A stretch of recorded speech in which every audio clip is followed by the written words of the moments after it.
A'udzu billahi minasyaitonir rajim. Bismillahirrahmanirrahim. Alhamdulillahirabbil alamin. Allahumma shalli ala sayyidina Muhammad. Bangga yang baik yang dirahmati Allah. Assalamualaikum warahmatullahi wabarakatuh. Alhamdulillah, pagi hari ini kita dapat hadiah ayat-ayat yang luar biasa. Ayahman membuka dengan 3 sifat dasar manusia ya. Di pertemuan kemarin di Quran surah Al-Kahfi 1854 tadi dibuka dengan sifat manusia yang banyak bantah. Ya. Terus dibuka juga dengan 2 sifat. Saya izin buka notnya tadi yang Ayahman catatkan. Nah ini dia. Sudahlah lemah tergesa-gesa pula di An-Nisa 28 dan di Al-Anbiya 37. Saya kira bahasannya bakal di situ karena tadi pas Al-Anbiya baca, oh berarti yang bicara tentang SLTP. Sudahlah lemah tergesa-gesa pula.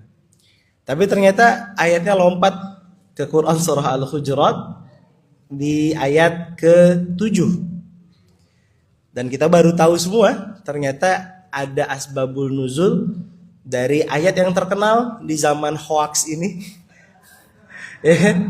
Di zaman dimana sebaran berita di grup keluarga itu tidak bisa diklarifikasi. Bahkan kalau ada konten-konten di Twitter, di TikTok, kontennya aneh, AI langsung dibilang sama yang komen, jangan di-share ke Facebook ya. Nanti rame grup keluarga kita gitu. Kan AI itu hari ini udah, ya Allah fitnahnya, Masya Allah, tabarakallah.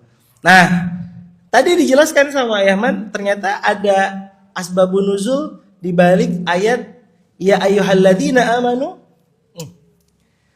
in ja'akum fasikun. Ketika datang suatu hal yang buruk dari sebuah kabar, binabain, kalau datang orang yang fasik dan membawa kabar, ya, orang yang fasik dan membawa kabar, fatabayyanu, jangan langsung percaya bulat-bulat, ditabayyunkan dulu. Nah, di sini tadi saya ngelihatnya Ayahman ngasih kunci. Kuncinya tadi dalam hidup berjamaah, dalam hidup berkelompok, dalam hidup, kan kalau Ayahman sering bilang bedanya bergelombol dan berjamaah itu apa? Sama-sama lebih dari 1, sama-sama lebih dari 2, sama-sama banyak. Tapi bergerombol tidak ada pemimpinnya. Mereka bergerombol begitu saja. Tapi ketika memutuskan untuk berjamaah, maka fardu kifayahnya ditunjuk salah satu menjadi pemimpin. Dan ketika ditunjuk sebagai seorang pemimpin, si pemimpin ini harus siap jadi pemimpin dan yang dipimpin harus mau jadi makmum. Jangan sampai hanya mau memimpin, ketika jadi makmum nggak benar. Jangan sampai kita terjebak pada istilah jadi makmum atau jadi imam tak becus, jadi makmum nggak taat, banyak bantah tadi. Nah, dalam hidup berjamaah tadi, sifat-sifat manusia yang lemah, banyak bantah, tergesa-gesa, ini harus kita lawan. Yang kedua tadi, yang tadi banyak bantahnya manusia, tadi kalau misalkan dia tidak mau berjamaah, dia hanya bergerombol, ya itu bukan Islam. Islam harus berjamaah.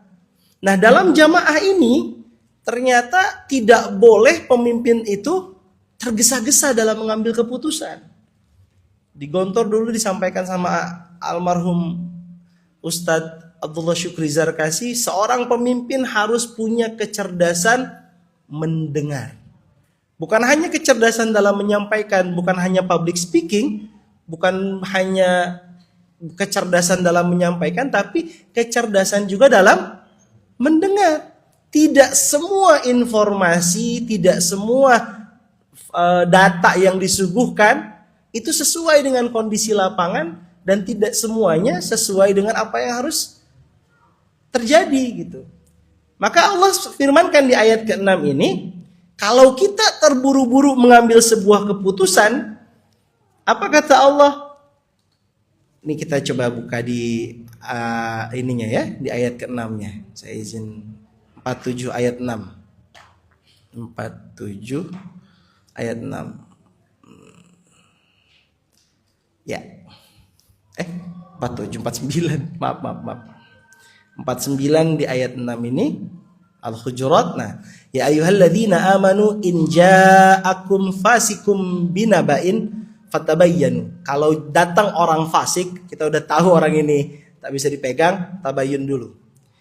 Antusibu qauman bijahalatin fatusbihu ala ma fa'altum nadimin.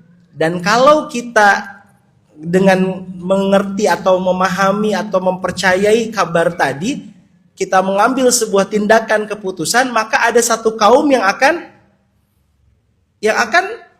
terakibat, atau orang yang akan terzolimi, dan kita akan menyesali di ujungnya. Makanya tadi Rasulullah kalau misalkan mohon maaf tidak punya insting, pokoknya kecerdasan mendengar tadi, ketika Al-Walid datang, ya Rasulullah, saya tidak boleh ngambil zakat dari Haris, saya nggak boleh ngambil zakat di sana. Kalau bahasa Pontianak pendek tongkeng ya, bukan apa itu sumbu pendek gitu ya. Marah langsung, habis itu langsung dibilangin, udah kita perangi gitu. Kalau pendek tongkeng itu tukang ngambek ya. Ya. Maaf ya, ini masih magang jadi orang Melayunya. Jadi kalau Rasulullah itu gampang marah, sumbu pendek gak tabayun, itu langsung diperangi. Tapi yang terjadi, Rasulullah kirim utusan, coba cek and recheck lagi, betul apa tidak, sampai ketahuan, oh ternyata masalahnya bukan di Haris tapi di Walid, gitu ya. Nah teman-teman yang dirahmati Allah, kunci pertama dalam berjamaah, terutama dalam dakwah, ketika kita sudah merintis dakwah, berjamaah dalam keluarga, ada imam, ya kan? Berjamaah dalam banyak hal di perusahaan, di mana segala macam. Sebagai pemimpin, ayah-ayah yang hadir hari ini, yang nonton hari ini, tidak boleh sumbu pendek, dengar kabar langsung percaya. Gak boleh, kita harus tabayun. Ya kan? Kita harus tabayun. Setelah kita bertabayun, ya kita harus menjelaskan lagi. Kenapa? Karena kalau misalkan tidak bertabayun, nanti kita akan menyesal pada akhirnya. Berarti kita hari ini yang menjadi makmum-makmum dalam sebuah entitas, makmum-makmum dalam kebersamaan ini, apa yang membuat kita bisa menjadi orang-orang yang benar dan kebenaran ini bisa diwariskan? Tadi kita taat sama pemimpin kita dan kita minta sama beliau. Ya, jangan sampai kita menyampaikan hal-hal yang kurang baik. Ya.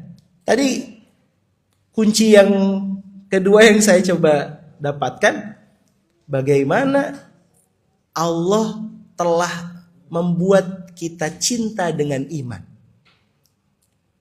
Ya kan? Doanya tadi disampaikan sama Ustadz Utep, Allahumma habib ilainal iman. Ya Allah, jadikan rasa iman yang ada dalam hati ini kita cintai, tumbuhkan rasa cinta kita dengan iman, dan tumbuhkan keindahan dalam hati kita melalui iman tersebut. Kan Allah sudah bilang kayak gitu untuk orang-orang beriman tuh, bukan jadi perbuatan taat. Tadi saya baca tafsir sekilas di aplikasi, perbuatan taat kepada Allah dan Rasulnya itu menjadi perbuatan yang menyenangkan. Nah itu dia.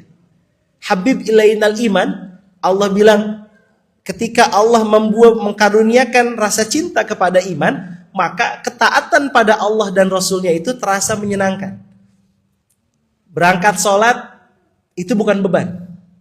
Bayar zakat itu kayak kebahagiaan. Berangkat umroh itu fokusnya ibadah. Karena memang itu adalah perjalanan yang membuktikan keimanan kita. Habbaba ilaikumul iman, itu ditumbuhkan rasa cinta kepada kita ketika kita sedang menjalankan ketaatan pada Allah dan Rasulnya. Oh ini Masya Allah. Wa zayyanahu fi qulubikum. Dan iman tadi gak cuman kita cintain, tapi hati kita kan hati itu tempatnya, kalau kata Ayman, hati itu adalah pikiran, perasaan, kesadaran, dan pikiran. Hati kita itu dipenuhi dengan iman. Jadi tidak ada tuh prasangka buruk, nggak ada ngomong-ngomong kasar, nggak ada membenci orang lain. Saya sering ada orang yang cerita, gue tuh nggak pernah gue dizolimi kayak gini, bla bla bla bla. Singkat ceritanya, ya yang penting kita nggak boleh benci orang. Terus ada orang yang saya ajak ngobrol, pokoknya kita nggak boleh benci orang, saya bilang gitu. Terus jawabannya, terus gue boleh dibenci? Iya bebas aja sih, saya bilang. Kalau orang benci sama antum, ya memang itu ujiannya. Tapi kita sebagai yang diuji nggak boleh benci loh, saya bilang. Nah, orang yang punya hati yang dilapisi dengan keimanan, dihiasi dengan keimanan, punya hati yang tidak mau membenci orang, tidak mau berprasangka buruk. Ketika dengar kabar burung, kabar yang belum pasti, dia nggak langsung cepat merespon. Oke, saya ambil kabarnya, langsung panggil orangnya untuk tabayyun. Nah, ini menarik nih. Ini kunci betul untuk kita sebagai pemimpin. Teman-teman yang hari ini sebagai kepala keluarga, ya kan, kepala divisi, kepala bagian, wakil-wakil pengasuh, saya pribadi hari ini menjadi kepala keluarga, melihat, oh jangan sampai selama ini kita nggak pernah tabayun. Seharian kerja, meeting, pulang ke rumah, cucian numpuk, lihat istri tidur, langsung gak kerja seharian kamu. Padahal nggak tahu kalau dia lagi demam, kalau dia lagi sakit. Kan kalau suami sakit, batuk, demam sedikit kayak udah mau meninggal kan. Kalau istri demam nggak bisa sakit, tetap kerja. Ya kan, itulah ibu tuh, masya Allah, tabarakallah. Bedanya suami dan istri itu levelnya tuh di situ. Kita nggak bisa langsung mengambil sebuah keputusan, lihat dulu, tabayun dulu. Nah, maka tadi kata Ayman, kunci ketika hati kita sudah terhiasi oleh iman, maka kita akan benci pada kemaksiatan. Al-kufru, al-fusuqu, wal isyan. 3 hal yang bakal kita benci. Benci itu tidak nyaman lihatnya. Lihat orang misalkan, ayo cek khodam misalkan. Ngeliatnya tuh, kok betah ya. Ada orang begadang malam-malam sampai jam 1, subuhnya kesiangan ngomongin. Kan kalau begadang-begadang tuh ada tingkatan obrolannya. Kumpul jam 8 tuh ngomongin kerjaan sampai jam 9. Jam 9 sampai jam 10 udah mulai prediksi bola. Jam 10, jam 11 ngomongin apa selanjutnya kita? Politik. Jam 11 ke atas jadi ahli mazhab agama semua. Udah ngomongin akhir zaman, dajjal semuanya. Dan itu sia-sia karena tidak ada sesuatu yang konkret yang diinikan. Nah, orang-orang yang hatinya dihiasi keimanan tuh nggak seneng. Apalagi kalau ketemu orang tiba-tiba ngomongin orang lain. Tahu nggak bro? Si fulan gini. Dia udah nggak ada nafsu. Kenapa? Hatinya sudah tidak lagi dihinggapi kesukaan untuk al-kufra, al-fusuqa, wal isyan. Fasik ini apa fasik? Fasik ini maksiat atau kesalahan-kesalahan. Kan kalau di istilah dulu kami belajar di pondok, fasik itu adalah orang yang beriman tapi melakukan keburukan. Bahkan mohon maaf ya teman-teman, yang merokok itu disebut fasik. Orang-orang yang ya jelas-jelas itu fasik katanya. Ini perbedaan ulama ya. Tapi intinya fasik itu adalah orang yang tahu itu salah tapi dia tetap mengerjakan. Tausikum wa iyaya, semoga kita dijauhi. Jangan sampai kita menikmati kefasikan itu. Salah satu hal sederhananya apa? Nonton Instagram, TikTok, tiba-tiba lewat konten yang membuka aurat, sesuatu yang gibah. Kita menikmati itu. Na'udzubillah summa na'udzubillah. Semoga hati kita dihiasi dengan keimanan. Ketika hal-hal tersebut datang, kita langsung swipe. Kita langsung matikan, kita langsung geser. Kefasikan yang sederhana adalah ketika kita sudah jelas-jelas jam 10, kita masih scrolling, akhirnya telat bangun subuh, akhirnya telat tidak produktif dan segala macam. Ya kan? Usikum wa ya nafsi bitaqwallah, sama-sama kita menghindari hal-hal ini, minta sama Allah agar dihindari hal ini. Tadi ada doanya dari ayat ini, kita minta sama Allah, Allahumma habib ilainal iman. Yuk bareng-bareng yuk. Allahumma Habib ilainal iman wa zayyinhu fi qulubina wa karrih ilainal kufra wal fusuqa wal isyan waj'alna minar rasyidin. Bayangkan kalau dari pemimpinnya sudah punya kecerdasan dalam mendengar, hatinya dijaga penuh dengan keimanan, benci pada kufur, fusuk dan isyan, maksiat. Tim-tim di bawahnya punya orang-orang yang sama, speknya sama, maka orang-orang tersebut yang berkumpul bukan cuma satu orang. Allah sampaikan ulaika humul rasyidun. Orang-orang ini yang disebut orang-orang yang mengikuti jalan kebenaran. Inilah orang-orang yang bersama sampai surga. Inilah orang-orang yang berjamaah tidak hanya di dunia, tapi berjamaahnya sampai nanti menuju surganya Allah. Semoga kita semuanya termasuk orang-orang yang rasyidun, orang-orang yang benar, orang-orang yang hidup dengan kebenaran dan bisa mewariskan kebenaran kita hari ini kepada anak cucu keturunan kita. Amin amin ya robbal alamin. Alhamdulillah, itu yang bisa saya sampaikan. Yang baik-baik datang dari Allah. Kalau banyak salahnya saya mohon maaf. Kita doakan guru kita, Ayahman, Bunda Uung, Wawa, Bang Iqbal dan semua keluarganya. Anak-anak Ustadz Lukman, Ayahman semuanya semoga sehat. Kak Iya ada di Mesir dan semua anak-anak guru kita. Dan kita doakan juga semua jamaah yang hadir hari ini, semoga Allah sehatkan dalam ketaatan. Yang sedang sakit Allah sembuhkan, yang punya hutang Allah lunaskan, yang sedang menanti jodoh Allah pertemukan dengan orang terbaik, yang sedang menanti anak Allah berikan anak soleh solehah, yang sedang punya masalah semoga Allah selesaikan dengan solusi terbaiknya. Al-Fatihah. A'udzubillahi minasyaitonir rajim. Ar-Rahman alhamdulillahi rabbil alamin ar-Rahmanir rahim maliki yaumiddin iyyaka na'budu wa iyyaka nasta'in ihdinas siratal mustaqim siratal ladzina an'amta 'alaihim ghairil maghdubi 'alaihim. Amin amin ya rabbal alamin. Kita awali hari kita dengan sama-sama melafalkan doa yang diajarkan Rasulullah. Bismillahi tawakkalna 'alallah la haula wala quwwata illa billahil aliyyil azim. Jazakumullah syukran. Assalamualaikum warahmatullahi wabarakatuh.